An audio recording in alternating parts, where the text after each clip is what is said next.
ஆராதனைக்கு வந்திருக்கிற நம்ம ஒவ்வொரு ஆண்டவர் சொல்லுங்க, ஆண்டவரே உடைய இரத்த கோட்டைக்குள்ள என்னை வைத்துக் கொள்ளுங்க. ஆண்டவருடைய இரத்தம் நம்மை பாதுகாக்கக்கூடியது. ஆண்டவருடைய இரத்தம் நமக்கு விடுதலை தரக்கூடியது. ஆண்டவருடைய இரத்தம் நம்மை நீதிமானாய் மாற்றுகிறது. ஆண்டவருடைய இரத்தம் பாவியாய் இருந்த நம்மை பரிசுத்தவானாய் மாற்றி இருக்கிறது அல்லவா? அந்த இரத்த கோட்டைக்குள்ளே ஆண்டவரே என்னை மூடி மறைத்துக் கொள்ளுங்கப்பா. என்னை மூடி மறைத்துக் கொள்ளுங்க. ஹல்லேலூயா.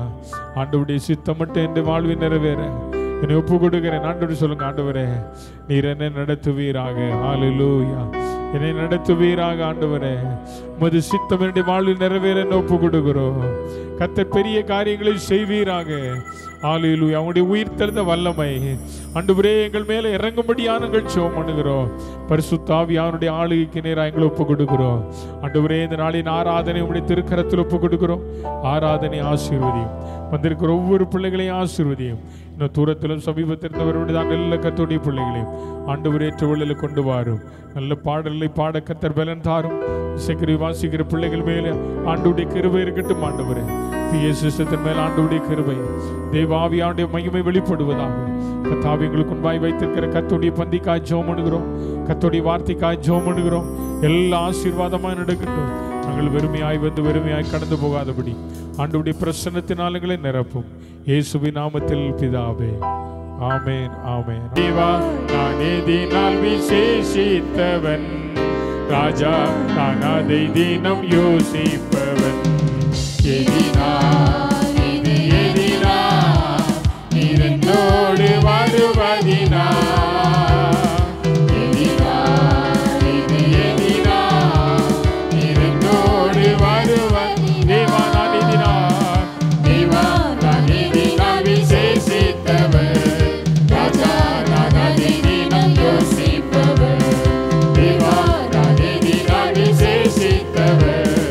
ராஜா நான் அதை தினம்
விசேஷித்தவர் ராஜா நான் அதிதினம் யோசிப்பவர்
எல்லாம் சேர்ந்து பாடுங்க, நல்ல கரங்களை தட்டி பாடுங்க, எல்லாருக்கும் தெரிந்த பாடல். ஆமென்.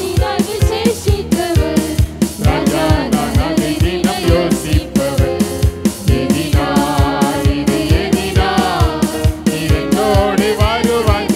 சொல்லுங்க, ஆண்டவரே நீர் எங்க கூட வருவதினால் பகல்ல மேக ஸ்தம்பம் இரவில் அக்கினி ஸ்தம்பத்தினாலும் இஸ்ரவேல் ஜனங்களை வழிநடத்தினீர். ஆண்டவரே எங்களை இந்த நாட்களிலே நடத்துவீராக. இந்த 5வது மாதம் உமது கிருபை பிரசன்னம் எங்களை நடத்தட்டும். ஆண்டவரே என்னோடு வருவதினால் எதினார் இது எதினார் நீர் என்னோடு வருவதினால் எதினார் இது எதினார் நீர் என்னோடு வருவதினால். கர்த்தர் நல்லவர். ஆமென். அல்லேலூயா. ஆமென். கர்த்தருடைய வார்த்தைக்கு நேராய் கடந்து போகலாம். யோவான் எழுதின சுவிசேஷம் 6ஆம் அதிகாரம். யோவான் எழுதின சுவிசேஷம் 6ஆம் அதிகாரம் 37ஆம் வசனம். யாரா படிங்க. பிதாவானவர் எனக்கு கொடுக்கிற யாவும் என்னிடத்தில் வரும். என்னிடத்தில் வருகிறவனை நான் புறம்பே தள்ளுவது இல்லை. அல்லேலூயா. என்னிடத்தில் வருகிறவனை நான் புறம்பே தள்ளுவது இல்லை. பிதாவானவர் எனக்கு கொடுக்கிற யாவும் என்னிடத்தில் வரும். என்னிடத்தில் வருகிறவனை நான் என்ன செய்ய மாட்டேன். நல்லா பாருங்க, ஒரு மனுஷன்கிட்ட நிறைய பணம் அந்தஸ்து இருந்தா நிறைய பேர் என்ன செய்வாங்க சொல்லுங்க, வருவாங்க. அதே மனுஷன் ஒண்ணு இல்லாம இருந்தா யாரும் என்ன செய்ய மாட்டாங்க, வரமாட்டாங்க. ஆண்டவர் என்ன சொல்றார் பாருங்க, எனக்கு எல்லாம் வரும். எங்க இருந்து வரும்? எல்லாம் பிதாவினிடத்திலிருந்து வரும். ஆனா அப்படி வரும்போது என்கிட்ட வருங்கள நான் என்ன செய்ய மாட்டேன், வெளியே போன்னு சொல்ல மாட்டேன், இல்லைன்னு சொல்ல மாட்டேன், இல்லைன்னு நான் சொல்ல மாட்டேன். என்ன அழகா சொல்றார், என்னிடத்தில் வருகிறவனை நான் புறம்பே தள்ளுவதில்லை. என்னிடத்தில் வருகிறவனை நான் புறம்பே என்ன செய்வதில்லை, தள்ளுவது இல்லை. இந்த அருமையான இந்த யோவான் எழுதின சுவிசேஷம் 6ஆம் அதிகாரம் ஒரு பெரிய ஒரு அதிகாரம். கிட்டத்தட்ட 71 வசனங்கள் இந்த அதிகாரத்தில் சொல்லப்பட்டிருக்கிறது. இந்த 71 வசனங்களையும் நீங்க படிச்சு பார்த்தீங்கன்னா நிறைய காரியங்கள் ஆண்டவராய் இயேசு கிறிஸ்து தம்முடைய சீஷர்களோடு கூட பகிர்ந்து கொண்டதான நிறைய காரியங்களை நம்ம இங்க பார்க்க முடியும். தன்னை யார் என்றும், என்னுடைய கடைசி கால நிலைமைகள் எப்படி இருக்கும் என்றும், சீசருடைய வாழ்க்கை எப்படி இருக்கும் என்றெல்லாம் இந்த அதிகாரத்தில் அழகா சொல்லிட்டு அவர் சொல்றாரு, எனக்கு உண்டான எல்லாமே எங்க அப்பா கிட்ட இருந்து தான் வரும், மேல இருந்து தான் வரும். ஒரு வசனம் இருக்கு, நன்மையான எந்த ஈவும் பூரணமான எந்த வரமும் ஜோதிகளின் பிதாவினிடத்திலிருந்து இறங்கி வருகிறதாம். அப்படின்னா பரலோகத்திலிருந்து இறங்கி வருகிறது. சோ ஆண்டவர் நமக்கு கொடுக்கிற நன்மைகள், ஆசீர்வாதங்கள் எல்லாமே தேவனுடைய கரத்திலிருந்து வருகிறது, அது பரத்தில் இருந்து வருகிறதாம். அப்போ ஆண்டவர் சொல்றாரு, என்கிட்ட வருகிற யாரையும் நான் என்ன செய்ய மாட்டேன், புறம்பே தள்ளவே மாட்டேன். எல்லாரையும் நான் ஏற்றுக்கொள்ளுவேன், எல்லாருக்கும் நான் செய்ய வேண்டியதை செய்வேன். இதைத்தான் ஆண்டவர் மத்தேயு 11ஆம் அதிகாரம் 28ஆம் வசனத்தில் அழகா சொல்றாரு, வருத்தப்பட்டு பாரம் சுமக்கிறவர்களே நீங்கள் எல்லாரும் என்னிடத்துல வாருங்கள், நான் உங்களுக்கு, எல்லாரும் என்கிட்ட வாங்க.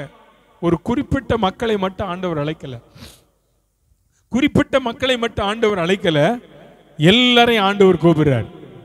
எல்லாரும் என்கிட்ட வாங்க, எல்லாரும் என்கிட்ட வாங்க, எல்லாரும் இயேசு கிட்ட வாங்க, வேற யார்கிட்டையும் போவாத, இயேசுவண்டை வா, நான் உனக்கு எதை கொடுப்பேன், இளைப்பாறுதல் தருவேன். வருத்தப்பட்டு பாரம் சுமக்கிறவர்களே எல்லாரும் என்னிடத்தில் வாருங்கள், நான் உங்களுக்கு இளைப்பாறுதல் கொடுப்பேன் என்று ஆண்டவர் சொல்றார். அப்ப ஆண்டவரிடத்துல வந்தா அவர் நமக்கு இளைப்பாறுதல் தருவார். ஆண்டவரிடத்துல வந்தா ஆண்டவர் நம்மை புறம்பே தள்ளவே மாட்டார். ஏன் ஆண்டவர் நமக்கு இளைப்பாறுதல் தருகிறார், ஏன் ஆண்டவர் நம்மை புறம்பே தள்ளுவது இல்லை அப்படின்னா, யோவான் 1ஆம் அதிகாரம் 12ஆம் வசனம் சொல்லுகிறது, அவருடைய நாமத்தின் பேரில் விசுவாசம் உள்ளவனாய் அவரை ஏற்றுக்கொண்டவர் எத்தனை பேரோ அத்தனை பேரும் அவருடைய பிள்ளைகளாகும்படி, சொல்லுங்க, யாராகும்படி, அவருடைய. அப்ப உங்களையும் என்னை ஆண்டவர் ஏன் புறம்பே தள்ளுவதில்லை, ஏன் வெறுப்பது இல்லைன்னா, நீங்களும் நான் யாரா இருக்கிறோம், அவருடைய பிள்ளையா இருக்கிறோம். ஆமென், சொல்லுங்க, யாரா இருக்கிறோம், அவருடைய பிள்ளை. நான் அவருடைய பிள்ளை. நான் அவருடைய பிள்ளையா இருப்பதினால ஆண்டவர் என்ன ஒருபோது என்ன செய்ய மாட்டார், வெறுத்து தள்ளவே மாட்டார். அப்பா கிட்ட இருந்து தூரம் போன இளைய குமாரன் கூட எல்லாவற்றையும் இழந்து ஒன்றுமில்லாத நிலைமையில வேலைக்காரன் என்கிற நிலைமையில் புறப்பட்டு வருகிறான். ஆனால் அப்பா அவனை வேலைக்காரன் என்று சொல்லவில்லை, தன் மகன் என்றே ஏற்றுக்கொண்டார். ஆமென். அதுபோலதான் ஆண்டவர், நாம் அவருடைய சமூகத்திலே அவரை ஏற்றுக்கொண்டு அவருடைய பிள்ளையாய் வாழ்ந்து, கர்த்தருடைய பிள்ளைகளை நாம் அவரை விட்டு தூரம் போனாலும் அவர் நம்மை ஒருபோதும் நம்மை தூரமாய் தள்ள மாட்டார். நல்ல ஆண்டவர் சொன்னார், என்னிடத்தில் வாருங்கள், வருத்தப்பட்டு பாரம் சுமக்கிறவர்களே நீங்கள் எல்லாரும் என்னிடத்தில் வாருங்கள், நான் உங்களுக்கு எதை தருவேன், இளைப்பாறுதல் தருவேன். கர்த்தர் நல்லவர். சோ அது மட்டும் இல்ல, ஆண்டவர் சொல்றார், ஏசாயா 55ஆம் அதிகாரம் 1ஆம் வசனத்தில் என்ன சொல்றாரு, ஏசாயா 55:1, ஓ தாகமா இருக்கிறவர்களே நீங்கள் எல்லாரும் என்னிடத்தில் என்ன செய்யுங்க, வாருங்கள், தண்ணீர்கள் அண்டைக்கு வாருங்கள், என்கிட்ட வாங்க. அப்ப ஆண்டவர் எப்போதுமே எந்த ஒரு மனுஷனையும் புறம்பே தள்ளுவதே இல்லை. எல்லாரையும் அது ஏழையா இருந்தாலும், பணக்காரனா இருந்தாலும், படித்தவனா இருந்தாலும், வியாதியஸ்தனா இருந்தாலும், எப்பேற்பட்ட மனுஷனா இருந்தாலும், திக்கற்ற பிள்ளைகளையும் விதவைகளையும் அவர் ஆதரிக்கிற ஆண்டவர், ஒருவரையும் கைவிடாத கர்த்தர். அவர் சொல்றாரு, நீங்க என்னிடத்துல வாருங்க. தாகமா இருக்கிறீங்களா, நீங்க என்கிட்ட வாங்க. பாரம் சுமக்கிறீங்களா, நீங்க என்கிட்ட வாங்க. ஒண்ணு இல்லையா, வாங்க என்கிட்ட. எங்க அப்பா எனக்கு தந்ததெல்லாம் நான் உங்களுக்கு என்ன செய்றேன், தர்றேன். அதனாலதான் அவர் சொன்னார் தம்முடைய சீசர்களை பார்த்து, அன்றன்றுள்ள ஆகாரத்தை இன்று எங்களுக்கு தாருன்னு நீ கேளு, கேட்க வேண்டியது நீ, கொடுக்க வேண்டியது என்னுடைய கடமை. ஆமென். பிள்ளைகளுடைய வேலை அப்பா கிட்ட கேட்கணும், அப்பாவுடைய வேலை பிள்ளைகளுக்கு கொடுக்க வேண்டியதை கொடுப்பார். ஆமென், அல்லேலூயா. சோ அருமையான கர்த்தருடைய பிள்ளைகளே, என்னிடத்தில் வருகிறவனை நான் என்ன செய்ய மாட்டேன், புறம்பே தள்ள மாட்டேன். அப்ப ஆண்டவர் கூப்பிடுறார் நம்மளை, வாங்க நான் உங்களுக்கு இளைப்பாறுதல் தருவேன், நீங்க என்னிடத்துல வாங்க, எங்க அப்பா எனக்கு தந்தவைகளை நான் உங்களுக்கு தருவேன், என்னிடத்துல வாருங்க, உங்களுடைய தாகத்தை நான் தீர்ப்பேன். ஆண்டவர் நம்மை அழைக்கிறார். ஆனால் இன்றைக்கு தேவ சத்தத்தை கேட்டு இன்றும் ஆண்டவருக்கு ஒப்பு கொடுக்காத நம்முடைய வாழ்க்கை மிகவும் வேதனையான ஒரு காரியம். அப்படியானால் ஆண்டவர் இந்த நாளிலே சொல்றார், என்னிடத்தில் வருகிறவனை நான் என்ன செய்ய மாட்டேன், புறம்பே தள்ளுவதில்லை. இயேசு கிறிஸ்து இந்த உலகத்தில் இருந்த 3 ஆண்டு காலத்தில் நிறைய பேர் வந்தாங்க அவர்கிட்ட. யாரையாவது அவர் வெறுத்து தள்ளிட்டாரா? தள்ளல. அந்த நாட்களில் குஷ்டரோகிகள் பாளையத்துக்கு புறம்பாயிருந்தவங்க, அவங்கள கூட தொட்டு என்ன செஞ்சாரா? சுகமாக்கினார், தொட்டு சுகமாக்கினார். அப்ப ஆண்டவரிடத்துல வந்த யாரையும் ஆண்டவர் என்ன செய்ய மாட்டார், சொல்லுவாங்க, புறம்பே தள்ளவே மாட்டார். இன்னைக்கு காலையில உங்களோடு கூட ஆண்டவரிடத்துல வந்த சில நபருடைய வாழ்க்கையை குறித்து உங்களிடத்துல சொல்ல போற. அப்படியே உங்களுடைய வேத புஸ்தகத்தை மத்தேயு 8ஆம் அதிகாரத்தை திருப்பி வச்சுக்கோங்க. மத்தேயு 8ஆம் அதிகாரம் எல்லாருக்கும் தெரிந்ததான ஒரு பகுதி. ஓகேவா? மத்தேயு 8ஆம் அதிகாரம். இந்த அதிகாரத்தை நான் படிச்சிருக்கேன். இந்த அதிகாரத்தை நான் என்ன செஞ்சிருக்கிறேன் சொல்லுங்க, படிச்சிருக்கிறேன் அப்படின்னு சொல்றவங்க மட்டும் கை வைத்து காமிங்களேன். 8ஆம் அதிகாரத்தை நான் படிச்சிருக்கிறேன். 1 2 3 4 5 6 7 பேர் தான் இந்த 8வது அதிகாரத்தை படிச்சிருக்காங்க. சோ நம்ம படிக்க வேண்டிய ஒரு முக்கியமான அதிகாரம். இந்த அதிகாரத்தை நீங்க பாத்தீங்கன்னா 6 சம்பவம் நடக்கு. எத்தனை சம்பவம் தெரியுமா? 6 சம்பவம் நடந்திருக்கு. இந்த 6 சம்பவமே இயேசு கிறிஸ்து கிட்ட வந்தவங்க தான். ஆனா ஒருவரை கூட ஆண்டவர் புறம்பே தள்ளிவிடவே இல்லை. அல்லேலூயா, அல்லேலூயா சொல்லுங்க. இந்த 8வது அதிகாரத்தில் 6 நிகழ்ச்சிகள், அப்படி கூட சொல்லலாம், 6 நிகழ்ச்சிகள் இருக்குங்க.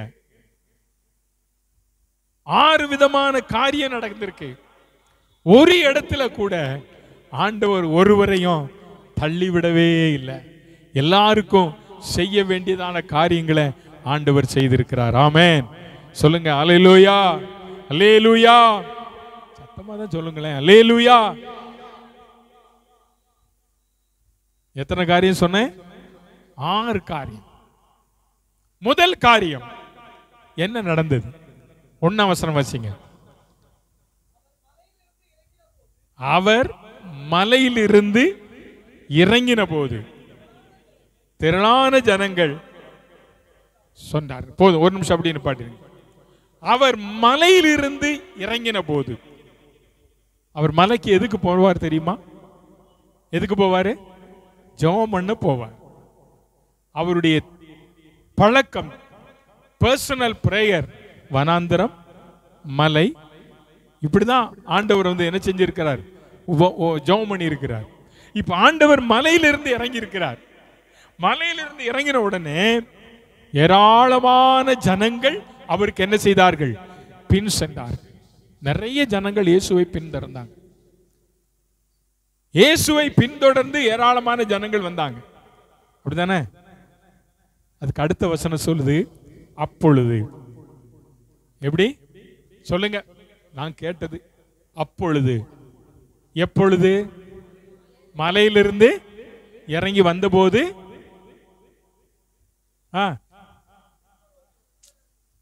திரளான ஜனங்கள் பின் சென்ற போது.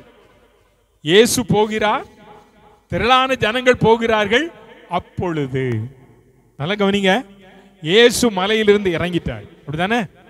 மலையிலிருந்து கீழே இறங்கி வந்த உடனே அவர் பின்னால ஏராளமான திரளான ஜனங்கள் என்ன செய்யறாங்க?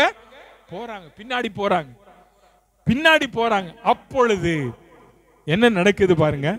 குஷ்டரோகி ஒருவன் வந்து அவரை என்ன செய்தான்? பணிந்து, ஆண்டவரே உமக்கு சித்தமானால், அதுல ஒரு வேர்டு, ஒரே ஒரு வார்த்தை. என்ன வார்த்தை தெரியுமா? அவன் வந்து என்ன செஞ்சான்? என்னது? பணிவு. நீங்க இயற்கையாவே இந்த குஷ்டரோகிகளை பார்த்தீங்கன்னா அவங்களுக்கு ரொம்ப கோபம் வரும். என்ன வரும்? பயங்கரமான கோபம் வரும். அந்த கோபத்தினால அவங்க என்ன பேசுறாங்கன்னே தெரியாது, என்ன பேசுறாங்கன்னே தெரியாது. அவங்களுக்கு பணிவுன்ற வார்த்தைக்கே அர்த்தம் என்னன்னே தெரியாது. அப்படிப்பட்ட ஆட்கள். ஆனா இந்த குஷ்டரோகி இயேசு கிட்ட வந்த உடனே அவரை முதல்ல என்ன செய்யறான்? பணிந்து அவர்கிட்ட வந்து, ஆங்கிலத்தை அழகா சொல்றது வொர்ஷிப் அப்படின்னா என்ன செய்யறான்? ஆண்டவரே நீர் நல்லவர், நீர் இதற்கு முன்பதாக நிறைய அற்புதம் செஞ்சிருக்கீங்கன்னு எனக்கு தெரியும். அதனால ஆண்டவரே உமக்கு சித்தமானால் என்னை என்னவாக்கும் சொல்லுங்க. ஆண்டவரை பணிந்து கொண்டவன். ஆமென் சொல்லுங்க. அல்லேலூயா. ஒரு குஷ்டரோகி அவன் யாரை பணிந்து கொண்டான் சொல்லுங்க? யாரை பணிந்து கொண்டான்? பணிந்து கொண்டான், ஆராதித்தான். அப்ப அவனுக்கு நல்லா தெரியும் ஆண்டவர் யார் என்பது நல்லா தெரியும், இயேசு அற்புதம் செய்கிறவர் என்பது நல்லா தெரியும். அதனால தான் அவன் வந்த உடனே சொல்றான், ஆண்டவரே உமக்கு சித்தமானால் என்ன என்ன செய்யும்? சுத்தமாக்க உம்மால. உம்மால வாங்க, எவ்வளவு விசுவாசங்க அவனுக்குள்ள. உமக்கு சித்தமானால் என்னை சுத்தமாக்க உம்மால. இப்படியே சொல்லியிருக்கலாம், ஆண்டவரே உமக்கு சித்தமானால் என்னை என்ன செய்யும்? சுத்தமாக்குன்னு சொல்லியிருக்கலாம். ஆனா அதுல சொல்றாரு உம்மால் ஆகும். ஆமென் சொல்லுங்க. அல்லேலூயா சொல்லுங்க. யாரால் ஆகும்? உம்மால் ஆகும். நீங்களும் நானும் ஆராதிக்கிற தெய்வத்தால் ஆகாதது ஒன்றுமே இல்லை. ஆமென் சொல்லுங்க. அவரால் ஆகாதது ஒன்றுமே, எல்லாம் அவரால் ஆகும். இதை முதல்ல அந்த குஷ்டரோகி அறிந்து வைத்திருந்தான். அவனுக்கு சீக்கிரம் சுகத்தை கிடைக்கலங்க. இந்த இயேசு கிறிஸ்துவால அற்புதம் நடக்கும், அவர் செய்ய முடியும் என்பதை இவன் அறிந்ததுனால தான் முதல்ல வந்து அவன் ஆண்டவர் ஆராதிச்சான். பணிந்துட்டு சொல்றான், ஆண்டவரே உமக்கு சித்தமானால் என்னை சுத்தமாக்க உம்மால என்ன செய்ய முடியும்? ஆக முடியும். உடனே பாருங்க, ஆண்டவர் தம் கையை நீட்டி அவனை தொட்டு எனக்கு சுத்தம் உண்டு சுத்தமாகின்றார். அவன் என்ன செஞ்சிட்டான் சொல்லுங்க? எனக்கு சித்தம் உண்டு, ஆண்டவரே உமக்கு சித்தமானால் என்று நீ சொன்னா. இப்ப ஆண்டவர் சொல்றாரு, மகனே எனக்கு என்ன இருக்கு? சித்தம் இருக்கு, நான் உன்னை என்ன செய்ய போறேன்? சுகமாக்குறேன். அருமையான கர்த்தருடைய பிள்ளைகளே, சில நேரங்களில் நம்முடைய வாழ்க்கையில ஆண்டவருடைய சமூகத்துல நாம் கூடி வரும்போதெல்லாம் ஆண்டவர்கிட்ட நம்ம, ஆண்டவரே உமக்கு சித்தமானால், அவர் பிதா கிட்ட போய் அப்படிதான் கேட்டார், ஆண்டவரே உமக்கு சித்தமானால் இந்த பாத்திரம் என்னை விட்டு நீங்கட்டும், ஆகிலும் என் சித்தம் அல்ல உம் சித்தத்தின்படி என்ன செய்யுது ஆகக்கூடாது. இப்போ இவர்கிட்ட வந்த குஷ்டரோகி சொல்றான், ஆண்டவரே உமக்கு சித்தமானால் உம் சித்தத்தின்படி ஆக கடவுதுன்னு உடனே ஆண்டவர் சொன்னார், எனக்கு சித்தம் இருக்கு, நீ என்ன ஆக போகிறாய்? அப்போ இன்றைக்கு கால வேளையில நீங்களும் நானும் இந்த இந்த இந்த 5வது மாதம் முதல்ல ஆண்டவர்கிட்ட கேட்க வேண்டியது, ஆண்டவரே உம்முடைய சித்தம் என்னை குறித்து என்ன? உம்முடைய சித்தம் என் பிள்ளைகளை குறித்து என்ன? உம்முடைய சித்தம் என் குடும்பத்தை குறித்து என்ன? உம்முடைய சித்தம் என்ன என்பதை நாம் விளங்கி கொண்டால் ஆண்டவர் சொல்வார், எனக்கு சித்தம் உண்டு, நீ சுகமாக. அப்படின்னா என்ன அர்த்தம்?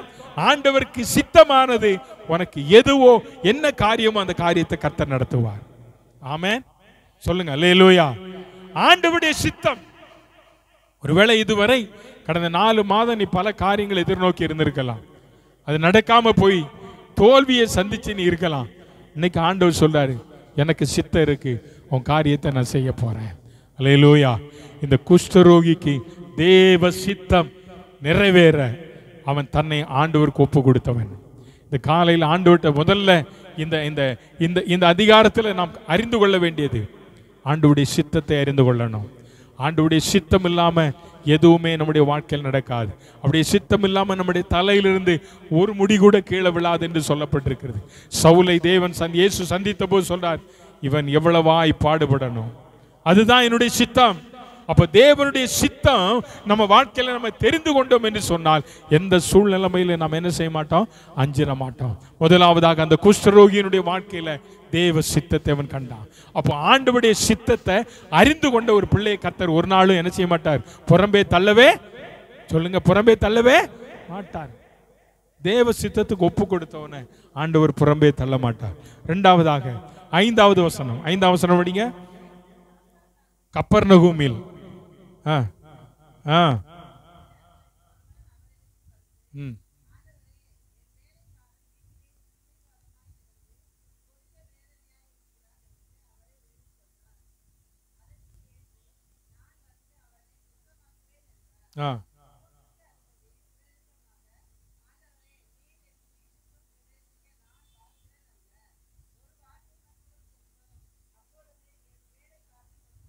போதும். தோத்திரம். இரண்டாவது சம்பவம். முதலாவதாக குஷ்டரோகி. இங்க என்ன சொல்லப்பட்டிருக்கிறது? 100க்கு அதிபதியினுடைய வேலைக்காரன். அவன் எப்படி கிடக்கிறானா? அவன் எப்படிப்பட்ட வியாதிக்காரன் சொல்லுங்க? திமிர்வாதக்காரன். அவனை குறித்து வேதம் சொல்லுகிறது, திமிர்வாதமாய் கிடந்து கொடிய வேதனைப்படுகிறான் என்று அவரை வேண்டிக் கொண்டான். சோ இங்க இரண்டாவது சம்பவத்துல ஒரு காரியத்தை நம்ம பார்க்கணும்.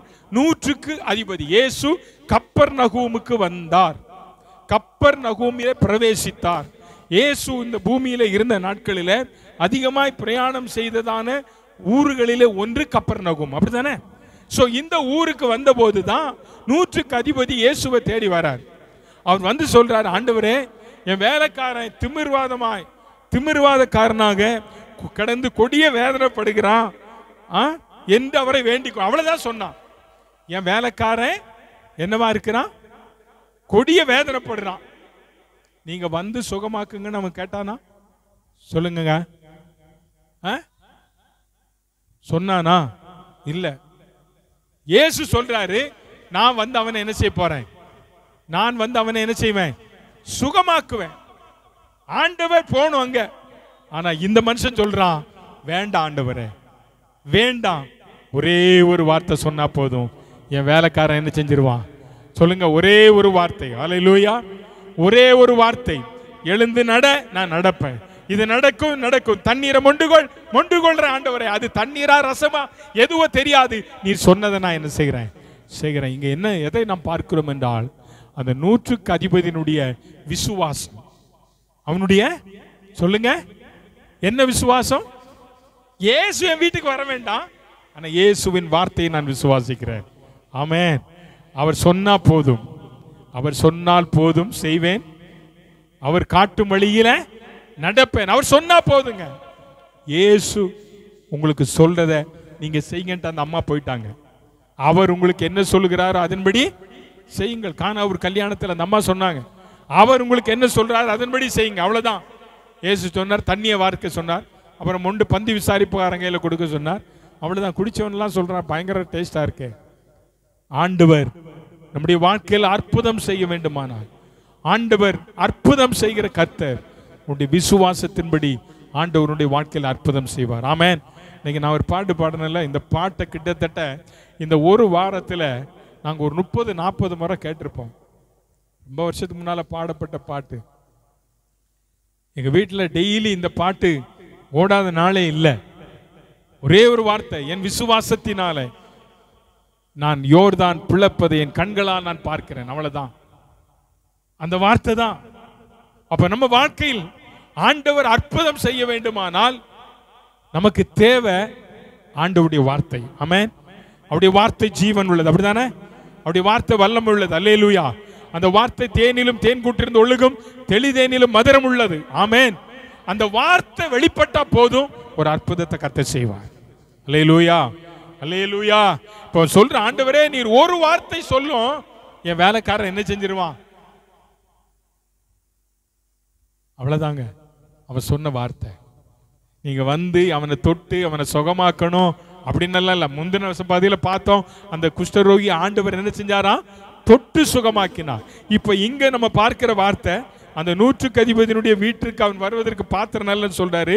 ஆண்டவர் சொல்றாரு, ஆச்சரியப்பட்டு, இவன மாதிரி விசுவாசிய நான் ஒன்னும் என்ன செஞ்சதில்லை, இஸ்ரவேல்ல பார்க்கவே இல்லை. அவ்வளவு அற்புதமான விசுவாசி. யார் அவரு? யார் அவரு? 100க்கு அதிபதி. சாதாரண மனிதர் அல்ல, சாதாரண மனிதன் அல்ல, அப்பேற்பட்ட மனுஷன். அவர் சொல்றார், ஒரே ஒரு வார்த்தை, இயேசு என்கிற அந்த வார்த்தை, அவர் வாயிலிருந்து வெளிப்பட்ட வார்த்தை கொடிய திமிர்வாதக்காரனை எழுந்து நடக்க செய்தது. ஆமென். அல்லேலூயா, அல்லேலூயா.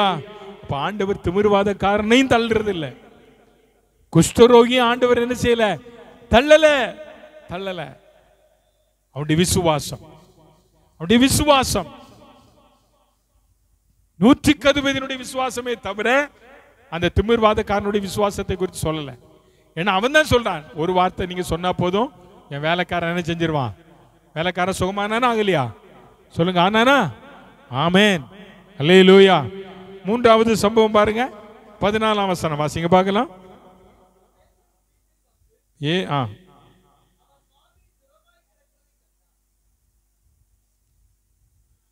படிக்குமா?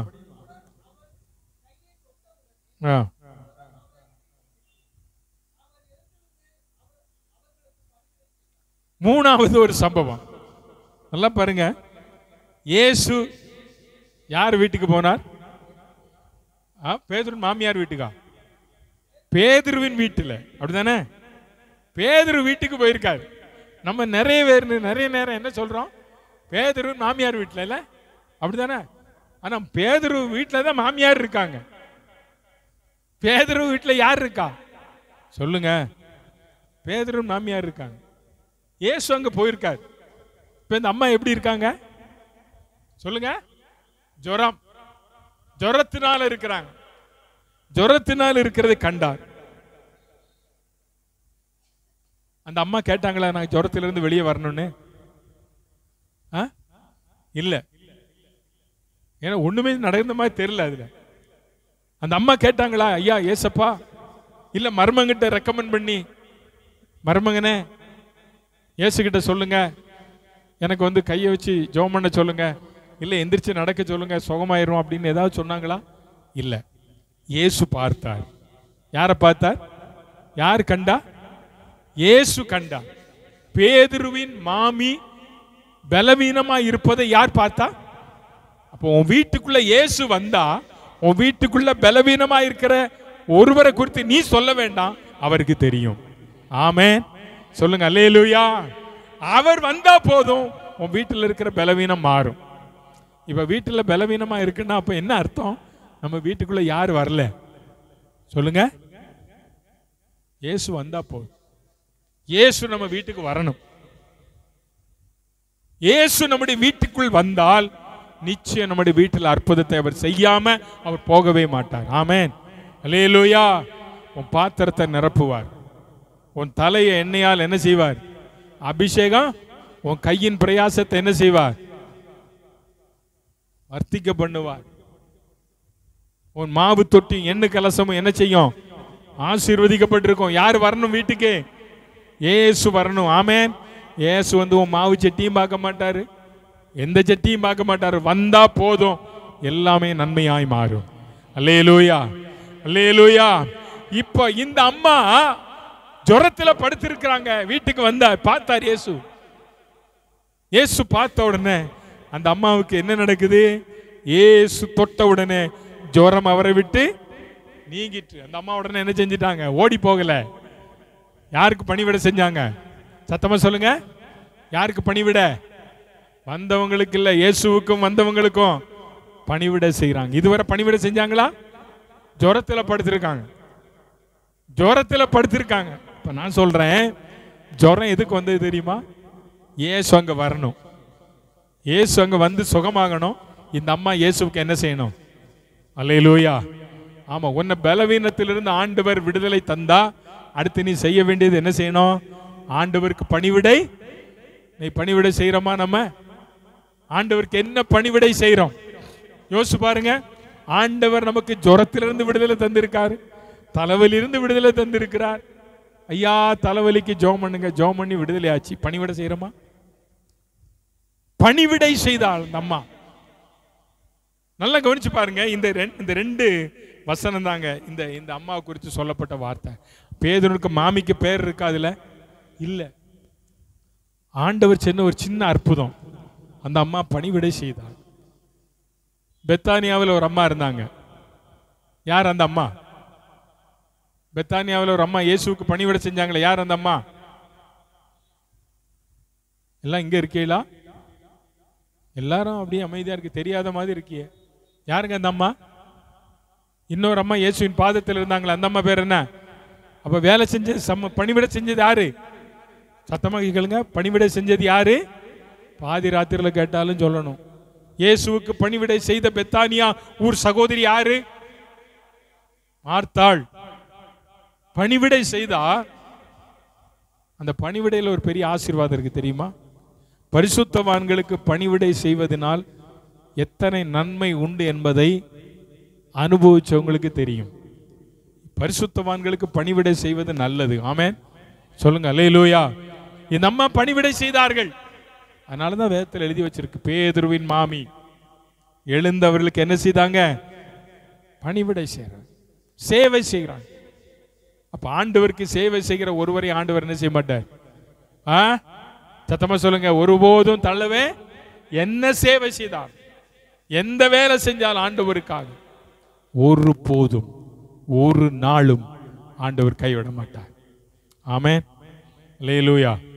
அடுத்த காரியம் 19 வசனம் வாசிங்க.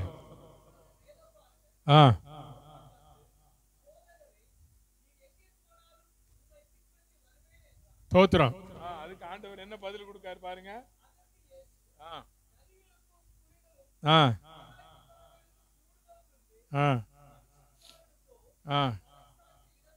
அடுத்த வசனமும் வாசிருங்க, சொல்றேன்.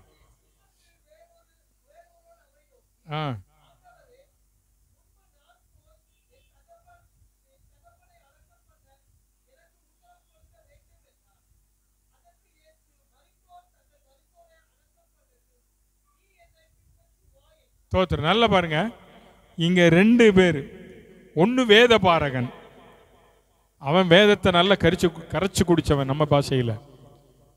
ஆனா வேதத்தில் இருந்து என்ன இயேசுநாதர் என்ன பேசினாலும் அதுல சந்தேகத்தை வச்சு இயேசுநாதர்கிட்ட கேள்வி கேட்கிற வேலை தான் இவனுடைய வேலை. ஸோ இப்போ இவன் வந்து ஆண்டவர்கிட்ட சொல்றான், ஆண்டவரே நான் உண்மை என்ன செய்ய போறேன்? சொல்லுங்க. நான் உண்மை என்ன செய்ய போறேன்? பின்பற்றி வர போறேன். நம்மளா இருந்தா உடனே என்ன செஞ்சிருவான்? நமக்கு ஆள் தேவைதான், ஊழியத்துக்கு ஆள் தேவை, வாங்க அப்படின்னு சொல்லிடுவோம்ல. என்ன நான் இருந்தா அப்படிதான் சொல்லுவேன். அவர் பார்த்தார், இவன் என்ன என்ன மைண்ட்ல நம்ம பின்பற்றி வாரேன்னு சொல்றான் அப்படின்றதுக்கா ஒரே ஒரு வார்த்தை சொன்னார். எப்பா, நரிகளுக்கு என்ன இருக்கு? குழிகள் இருக்கு, ஆகாயத்து பறவைகளுக்கு கூடுகள் உண்டு, ஆனா எனக்கு என்ன இல்லை, படுப்பதற்கு எனக்கு என்ன இல்லை. நீ என்ன நம்பி வந்தனா உனக்கு என்ன இல்லை? சொல்லுங்க. இடம் இல்லைன்றார். எனக்கே இடம் இல்லை, ஆனா உனக்கு எங்க இடம்? இன்னொருத்தர் வரார் அடுத்து. அவர் யாரா? சீசன். சீசன் இயேசுவை பின்பற்றுறவன். அவன் வந்து சொல்றான், ஆண்டவரே நான் போய் என்ன செய்ய போறேன்? எங்க தகப்பன. ஆமா. ஆனா ஆண்டவர் சொல்ற, மரித்தோர் தங்கள் மரித்தோரை என்ன செய்யட்டும்?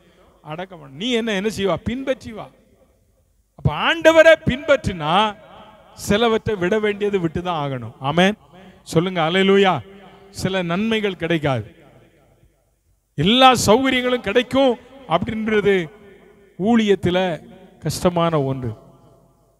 கடவுளை பின்பற்றின எல்லாரும் இன்னைக்கு நல்லா இல்லை, நல்லா இருக்காங்க.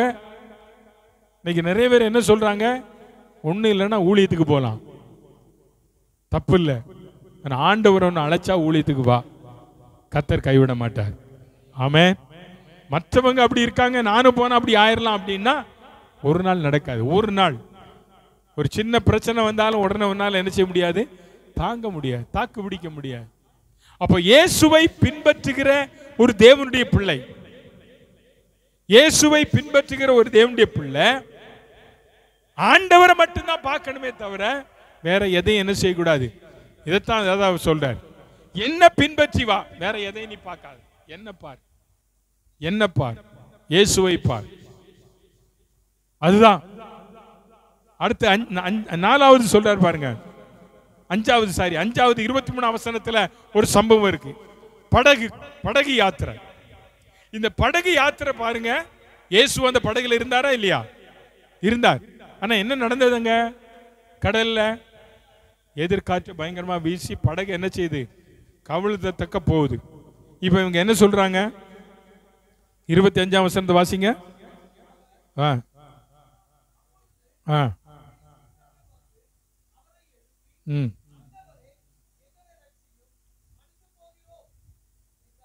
படகில இயேசு இருக்கிறார். நல்லா கவனிங்க, படகில யார் இருக்கிறா? இயேசு இருக்கிறார். காற்று வருது. இவன் சொல்றான், ஆண்டவரே எங்களை என்ன செய்யும்? ரட்சியும், எங்களை காப்பாற்றும். ஆண்டவர் இருக்கார். நல்லா கவனிங்க, நம்ம வாழ்க்கையில இயேசு இருக்கும் போதும் நமக்கு சில நேரம் புயல் காற்று வீசதான் செய்யும். புயல் காற்று வீசினா ஒன்னு நினைச்சுக்கோங்க, ஏதோ ஒரு ஆசீர்வாதம் நமக்கு பின்னால வருது. ஆமென், அல்லேலூயா, அல்லேலூயா. ஒரு புயல் வந்துச்சுன்னா கண்டிப்பா என்ன வரும்? மழை வரும். வருமா வராதா? புயல் வந்தா மழை வரும் இல்ல? அப்ப நம்ம வாழ்க்கையில ஒரு புயல் அடிச்சிச்சுன்னா ஏதோ ஒரு நன்மை வருது. அந்த நன்மையில ஒண்ணு நினைச்சுக்கோ, இயேசு நம்முடைய படகில் இருக்கிறார். அல்லேலூயா. வாழ்க்கை படகில் இயேசு இருப்பார். ஆனால் நீ எதை கண்டு பயப்பட வேண்டிய அவசியம் இல்லை. இயேசு அந்த படகுல இருக்காருங்க. அவருக்கு இல்லாததான் நமக்கு. அந்த படகு கவிழ்ந்தா யாரும் கடை உள்ள போவா? அவரும் போயிடுவார்ல, நம்மளும் போயிடுவோம்ல, எல்லாம் போவோம், அப்படிதானே? ஆனா அவர் போயிடுவாரா? போக மாட்டாருங்க. அவர் தானே எல்லாத்தையும் படைச்சவர். பிதாவின் சித்தத்தை செய்யணும்ல, அதனால போயிடுவார். அதனாலதான் அவர் சொல்றார், அற்ப விசுவாசியே, அற்ப விசுவாசிகளே ஏன் பயப்படுறீங்க? காத்த பார்த்து பயம், காத்தடிச்சா பயம், ஐயோ பயம், கரண்ட் போச்சுன்னா பயம், அங்க பேய் இருக்கு, வீட்டுக்குள்ள பிசாசு இருக்கு, அந்த மூலையில என்னமோ ஆடுதுங்க, நீங்க போங்க, ஏங்க பயம்? அற்ப விசுவாசிகளுக்கு தான் பயம் வரும், விசுவாசிகளுக்கு என்ன வராது? காரணம் இயேசு உங்க கூட இருக்காரு. அல்லேலூயா. சீசர்ல பார்த்து சொல்ல, அற்ப விசுவாசிகளே ஏன் பயப்படுகிறீர்கள்? காற்றையும் கடலையும் அவர் என்ன செஞ்சாரு? அமைதியாயிற்று. நல்லா கவனிங்க, உங்க வாழ்க்கையில இயேசு இருக்கிறார். இன்னைக்கு நிறைய பேர் என்ன சொல்றாங்க? இயேசு கிட்ட வந்துட்டா எல்லாம் நல்லா நடக்கும். நான் சொல்றேன், எல்லாம் நடக்கும், ஆனா பாடுகள் மத்தியில தான் நல்லது நடக்கும். பாடு இல்லாத வாழ்க்கை கிறிஸ்தவ வாழ்க்கை என்பதே இல்லை. இயேசுவோடு பாடு அனுபவிக்கணும். கிறிஸ்தவ வாழ்க்கை என்பது பாடுகளும் வேதனைகளும் நிறைந்த வாழ்க்கை. அதன் மத்தியில தான் ஆண்டவர் அற்புதம் செய்கிறார். அல்லேலூயா, அல்லேலூயா. அதன் மத்தியில கர்த்தர் என்ன செய்கிறார்?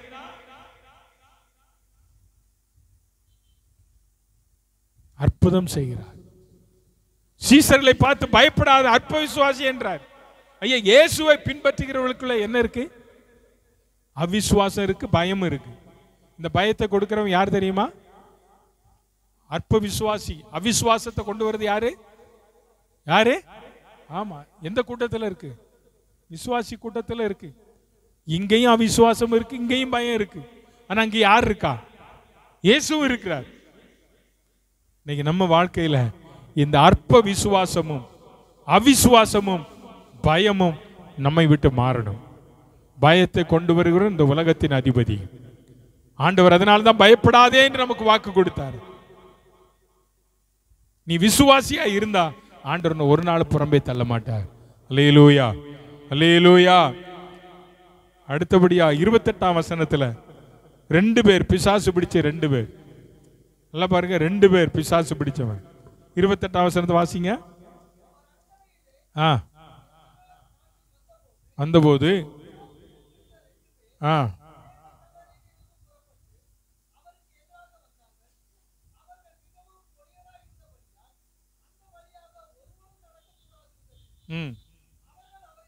அவர்கள் யாருங்க? 2 பேர், 2 பிசாசு பிடிச்சிருந்தவங்க. அவங்க எப்படிப்பட்டவங்க? எங்க குடியிருக்கிற ஆட்கள்? கல்லறையில குடியிருக்கிற ஆட்கள், அப்படிதானே? இங்க இருக்கிறவங்க இப்ப 2 பேரும் வந்து யார்கிட்ட இப்ப மன்றாடுறாங்க? இயேசுவினிடத்துல வந்து சொல்றாங்க. என்ன சொல்றாங்க? நோக்கி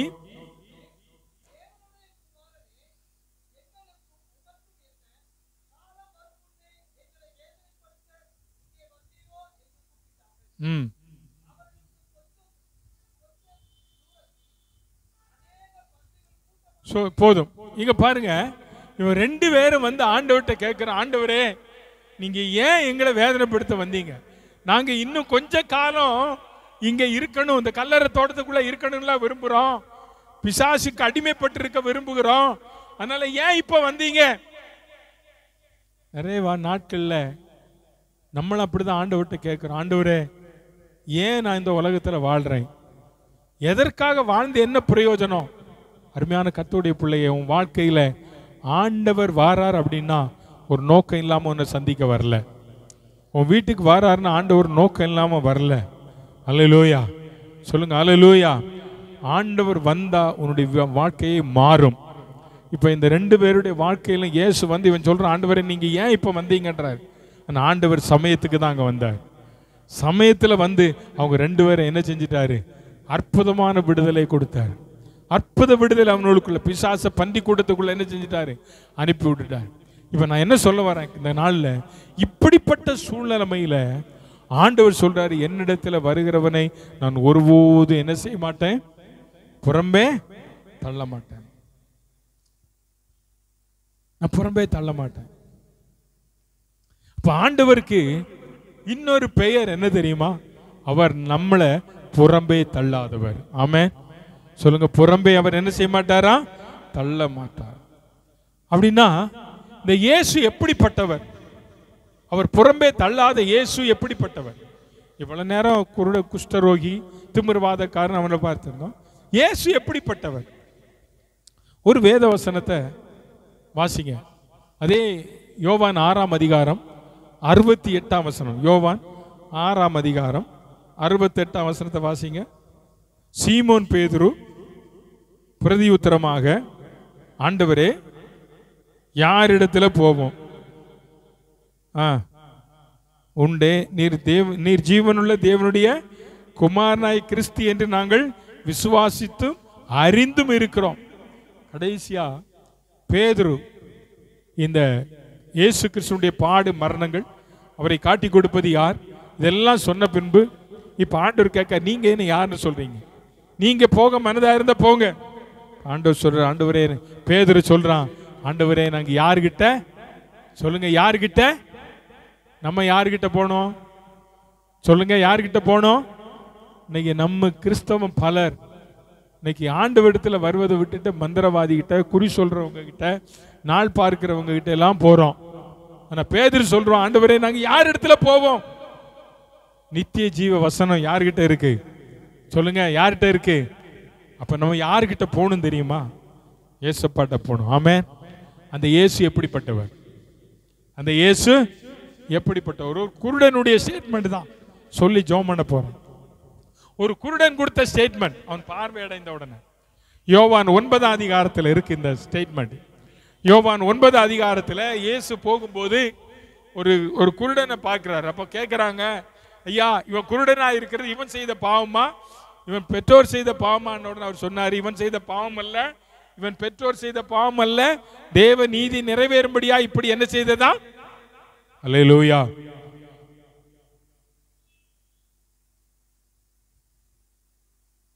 இவன் செய்த பாவம் அல்ல, இவன் பெற்றோர் செய்த பாவம் அல்ல, தேவ நீதி நிறைவேறும்படி. அப்படி இருக்கா இல்லையா? வசனம் பைபிள்ல இருக்கா? இருக்குல்ல? சோ இந்த குருடனுக்கு ஆண்டவர் சுகம் கொடுத்தாரா?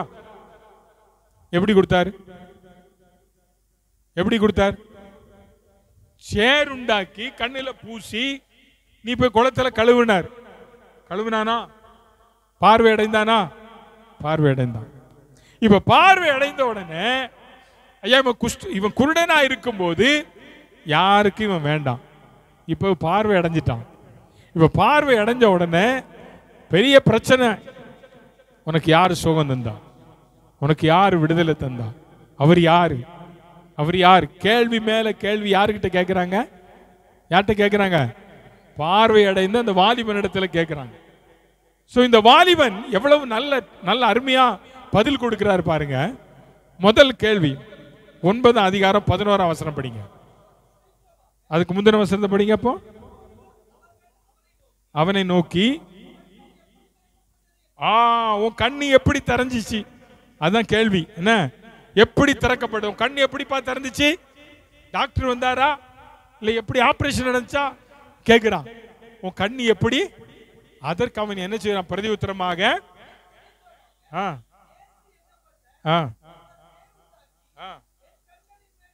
ஊசி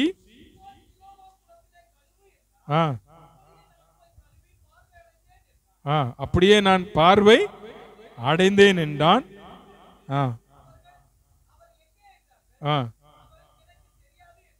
இப்ப பாருங்க 10வது வசனத்தை படிங்க. அப்பொழுது அவர்கள் ஆமா பையா, கேள்வி என்ன? உன் கண்ணி எப்படி, முதல்ல சொல்றான் உன் கண்ணி எப்படி தெரிஞ்சிச்சுன்னு உடனே, எனக்கு ஒருத்தர் சேர் உண்டாக்குனாரு, போய் குளத்துல கழுவுனாரு, கழுவுனேன், பார்வை அடைச்சு.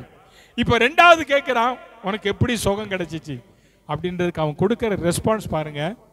11ஆம் வசனத்தில் அவன் பிரதி உத்தரமாக, இயேசு எனப்பட்ட ஒருவர்.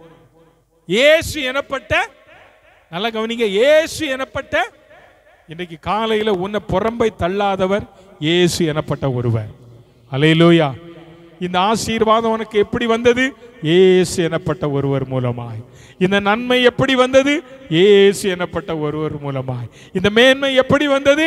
இயேசு எனப்பட்ட ஒருவர் மூலமாய். இயேசு எனப்பட்ட ஒருவர். ஆமென், அல்லேலூயா. இயேசு எனப்பட்ட ஒருவர் உனக்கு நன்மை செய்கிறவர். இயேசு எனப்பட்ட ஒருவர் உனக்கு அற்புதம் செய்கிறவர். இதைத்தான் சொல்றான், இயேசு எனப்பட்ட ஒருவர் எனக்கு சுகத்தை தந்தார். ஆமென், சொல்லுங்க அல்லேலூயா. ஆமா, அதைத்தான் சொல்றார். 2வது பாருங்க, கேளுங்க, 17ஆம் வசனத்தை வாசிங்க. மறுபடியும் அவர்கள் திறந்தானே. பாருங்க, கேள்வி கேட்கிறான். இயேசுவை எப்படியெல்லாம் கேட்கிறான் பாருங்க, இவன் எப்படியெல்லாம் பதில் கொடுக்கிறான். இப்ப திருப்பி வந்து கேட்கிறான். அவன் சொல்றான், முதல்ல என்ன ஒருத்தர் சேர் உண்டாக்குனாரு, சுகமாக கழுவுனேன். திருப்பி கேட்டான். அவர் சொல்றாரு, இயேசு என்கிற ஒருவர் எனக்கு என்ன செஞ்சாரு? சேர் உண்டாக்கி சுகமாக விடல. இவனை திருப்பி கேட்கிறாங்க போய், எப்பா நீ இவ்வளவெல்லாம் சொல்றிய, உனக்கு சுகம் தந்தவர் யாரு? அவன் என்ன சொல்றான் தெரியுமா? அதற்கு அவன் என்ன சொல்றான்? அல்லேலூயா. யாருங்க அவரு? உங்களை புறம்பை தள்ளாதவர் யார் தெரியுமா? சத்தமா சொல்லுங்க, தீர்க்கதரிசி. ஆமென். இந்த குருடனா இருந்தவன் இப்பதாங்க பார்வை அடைந்திருக்கிறான். ஆனா அவனுக்கு இயேசு யார் என்று தெரியும். இங்க இருக்கீங்களா? இங்கதானே இருக்கீங்க. யாருன்னு தெரியும்? இன்னைக்கு தீர்க்கதரிசி என்கிற இயேசுவை அவன் இப்பதாங்க பார்க்கிறான். அவர் தீர்க்கதரிசனம் சொன்னாரா, அதெல்லாம் கேட்டானா, அதெல்லாம் தெரியல. ஆனா இவனுக்கு வெளிப்பாடு, இயேசு எப்படிப்பட்டவர்? தீர்க்கதரிசி. ஆமென், அல்லேலூயா. உன் வாழ்க்கையில் எனக்கு இயேசு யாரா இருக்கிறார்? யாரா இருக்கிறார்? இன்னைக்கு மற்றவங்கிட்ட போய் குறி கேட்க போறேன், இயேசு உனக்குள்ளதானே இருக்கிறார். இந்த வேதத்தை படிச்சீங்கன்னா ஆண்டவர் உங்களோடு பேசுவார். அல்லேலூயா. ஆமா, போன நாட்களில் கர்த்தருடைய பிள்ளைகளுக்கு நம்ம ஆராதிக்கிற இயேசு எப்படிப்பட்டவர் என்பது தெளிவு வேணும். அல்லேலூயா. இந்த வாலிபன் குருடனா இருந்தான் இல்ல, குருடன் இப்பதான் சுகமா இருக்கு. அவன் சொல்றான், இயேசு எனப்பட்ட ஒருவர் எனக்கு என்ன செய்ய கொடுத்தார்? வேற யாரும் சுகம் தந்தா சொல்லல, இயேசுதான் மகிமைப்பட்டாராங்க. அப்படிதானே? இப்ப 2வது சொல்றாரு, அவர் யாரு? அவர் யாரு? தீர்க்கதரிசி. இன்னைக்கு நீ ஆராதிக்கிற இயேசுவை குறித்து உங்ககிட்ட கேட்டா நீங்க என்ன சொல்லுவீங்க? சொல்லுவீங்களா? நீங்க தீர்க்கதரிசின்னு சொல்லுவீங்களா? சொல்லுவோமா? நம்ம வாழ்க்கையில சொல்லணும், அவர் தீர்க்கதரிசி என்று சொல்லணும். அவர் தீர்க்கமாய் சொல்கிறவர். 3வது சொல்றாரு பாருங்க, 25 வசனத்தை வாசிங்க. இப்போ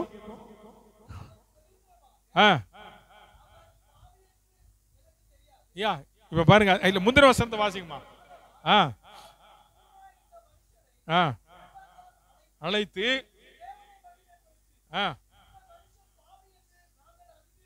ஐயா, ஒரு கூட்டம் வந்து இயேசுநாதரை சொல்லுது, யார் இவரு?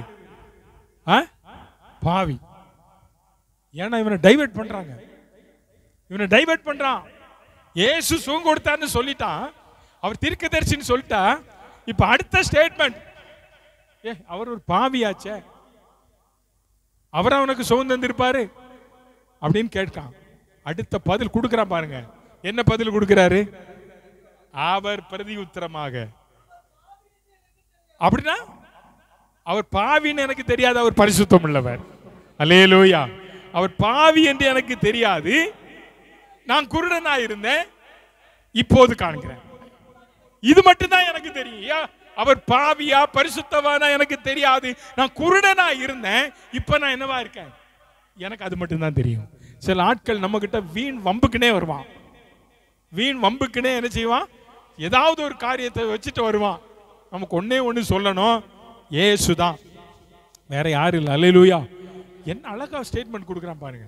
இந்த 9ஆம் அதிகாரத்தை நீங்க எத்தனை பேர் படிச்சிருக்கீங்கன்னு எனக்கு தெரியல, கொஞ்சம் படிச்சு பாருங்க. போன வாரம் உன்னை படிக்க சொன்னேனே, யாரை படிச்சிங்களா? எதை படிக்க சொன்ன போன வாரம்? ஒரு அதிகாரத்தை எங்கேயோ படிக்க சொன்னேனே, இங்க இல்லையோ? சரி, ஓகே, தோத்திரம் விடுங்க. அவன் சொல்றான், நான் குருடனா இருந்தேன், இப்பொழுது நான் என்ன செய்கிறேன்? இது ஒன்று மட்டும் எனக்கு கேட்கிறான். அடுத்த வசனத்துல அவர்கள் மறுபடியும் அவனை நோக்கி, உனக்கு என்ன செய்தான்? ஏற்கனவே சொல்லிட்டான், என்ன சேர் உண்டாக்கி கண்ணில் பூசி சீலவன் குளத்துல கழுவுன்னு சொல்லிட்டாங்க இல்லையா? இதை கேட்ட ஆட்கள் திருப்பி கேட்கிறாங்க மறுபடியும், அவனுக்கு என்ன? அவன் என்ன சொல்றான் பிரதி உத்தரமாக, முன்னமே நான் உங்களுக்கு சொல்லிட்டேன், திருப்பி திருப்பி என்ன கேட்காதுங்க, நீங்க கேளாமற் போனீர்கள், மறுபடியும் கேட்க வேண்டியது என்ன?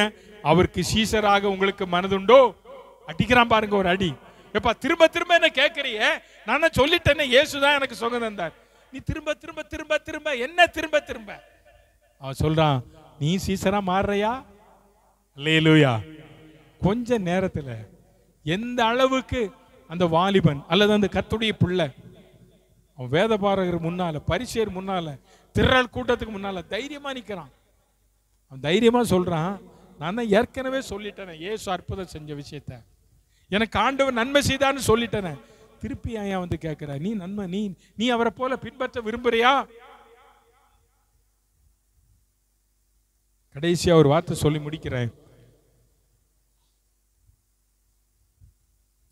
வாசிங்க 32:33.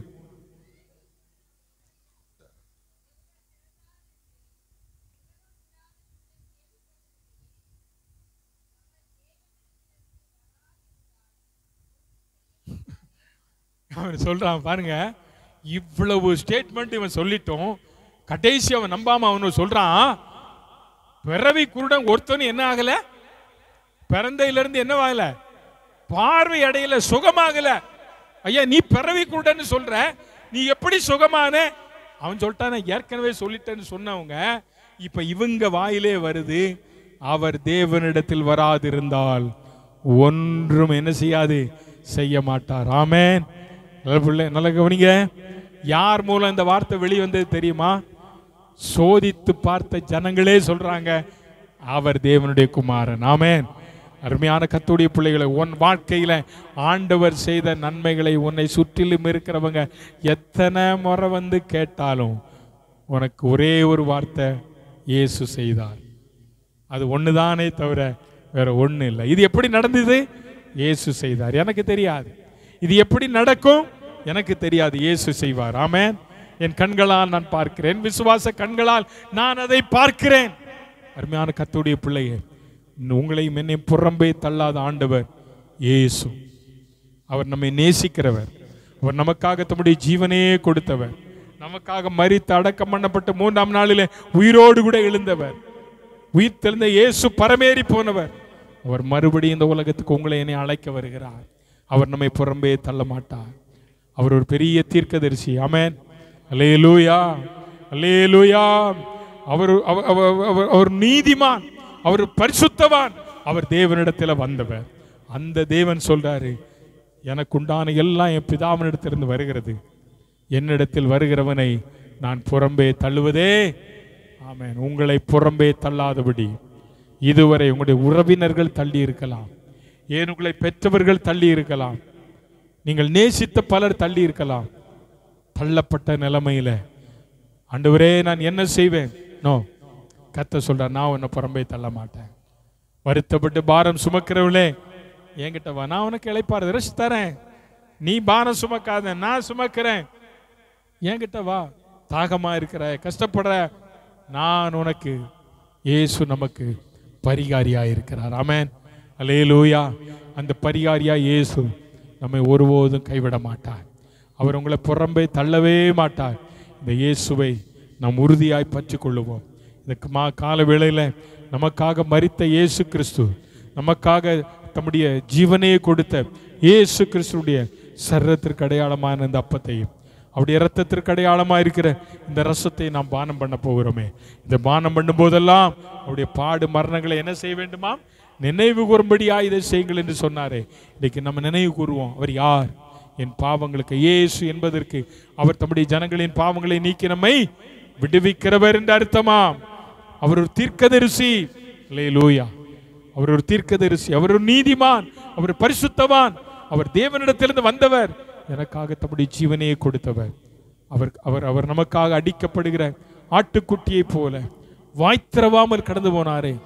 அவருடைய சரீரம் பிற்கப்பட்டது. இந்த சரீரம் யாருக்காக பிற்கப்பட்டது?